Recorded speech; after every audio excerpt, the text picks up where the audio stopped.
Hello everyone. Thank you so much to all the subscribers. Things are looking good. Much appreciation. Please, if you are watching this and have not subscribed, I am asking you to subscribe. Thank you so much. Today we are back to base again. This time regarding the Department of Works and Pensions.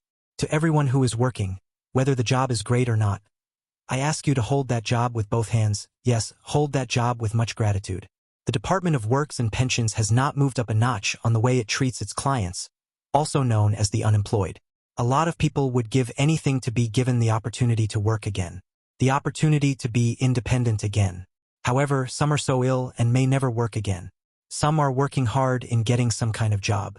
For those who might not be aware, the Department for Works and Pensions has recently been granted new powers to monitor the bank accounts of benefit claimants, including those receiving Personal Independence Payment, PIP. Anyone can apply for PIPs.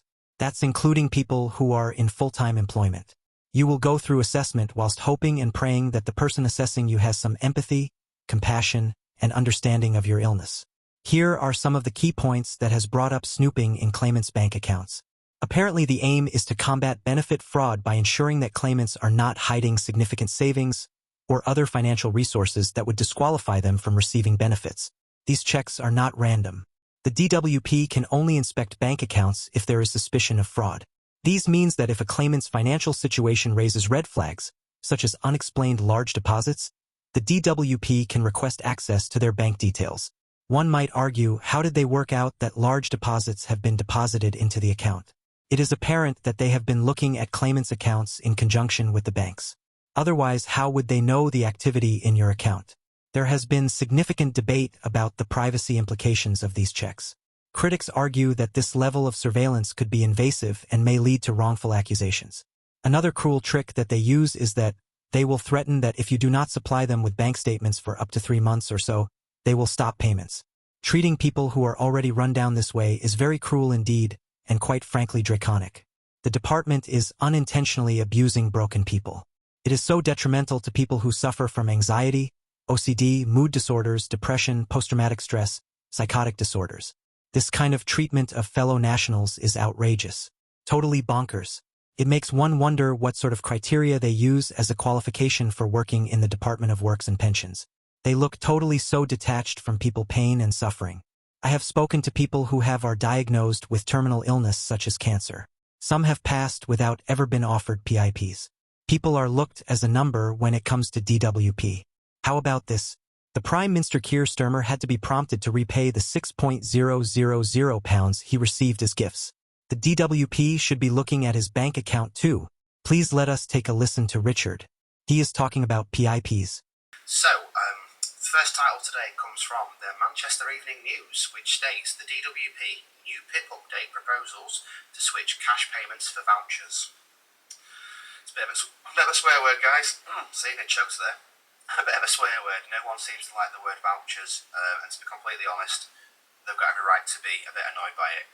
Thousands of people have given their views online via a consultation to the welfare reform, which will see changes to personal independence payments and other benefits. The DWP has admitted feedback on proposed alterations to PIP or personal independence payment put forward in a recent consultation has been mixed, and they said that some of the responses were consistently negative. Well, what do you expect? You're trying to take people's livelihood away from them. What do you think was going to happen? The latest statistics from the DWP indicate that the PIP claims have reached a record level, with upwards of 3.6 million individuals across the UK now receiving financial assistance up to £737 per month. The Scottish National Party's Chris Law posed a question to the DWP regarding whether the UK government intends to carry out proposals from the Modernising Support for Independent Living, the Health and Disability Green Paper, which was introduced by the previous Conservative government in April. The consultation that followed suggested several welfare changes, which you may all well be aware of by now, which included direct cash replacements with vouchers, one-time grants, a system based on receipts, or selecting support aids from a catalogue. Additional suggestions put forward were to modify PIP eligibility criteria, overhaul the assessment procedure, and shift PIP-related expenses to the NHS and local councils.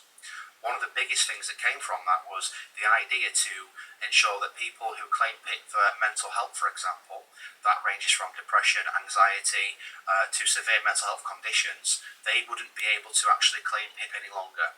That was the original intention from the DWP with PIP and the government. Now, personally, that is a very bad idea.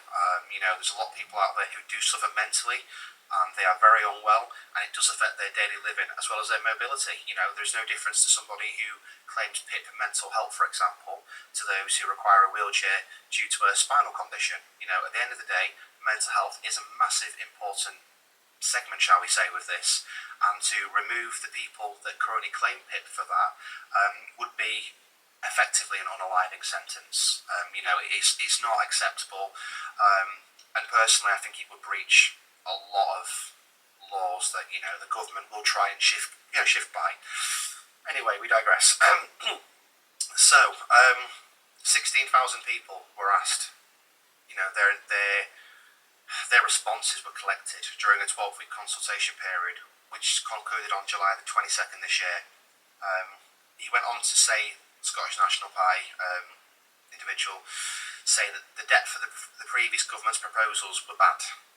The British public, as well as the numerous charities and organisations who responded on behalf of their members, don't want it to happen. The fear is that it will still happen and go ahead regardless. However, they've now got their own consultation period to go through to see if it's going to actually make any difference to them. Will it make any difference? Probably not. Will it be changed? Will it be tweaked again? Probably not. We'll have to wait and see. So that was the first part in terms of the DWP news this week, guys. The next thing I wanted to discuss, sorry, my throat is really, really sore today. The DWP is reviewing people on PIP under Labour and could hand them £5,000 each. Again, this is a news story that's popped up, which effectively we've covered before actually, but it's just popped up again. More information's come to light that a backdate rule change may mean that some individuals who are currently on PIP were assessed incorrectly, and because of that the government could own people up to £5,000. It doesn't specify how many people in total. It gives a rough guidance that currently there's 320,000 PIP claims are being reviewed. This could mean that you may lose that potential PIP level that you're on. However, the reason for the actual review is not because of health changes, things like that.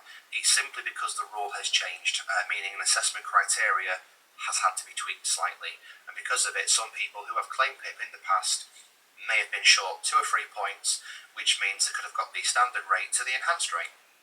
So because of this now, the DWP is investigating it. You don't have to do anything. Don't contact the DWP. If they feel that you've been underpaid, shall we say, they will contact you first. They'll get in touch with you. I highly recommend that you don't get anybody to contact them.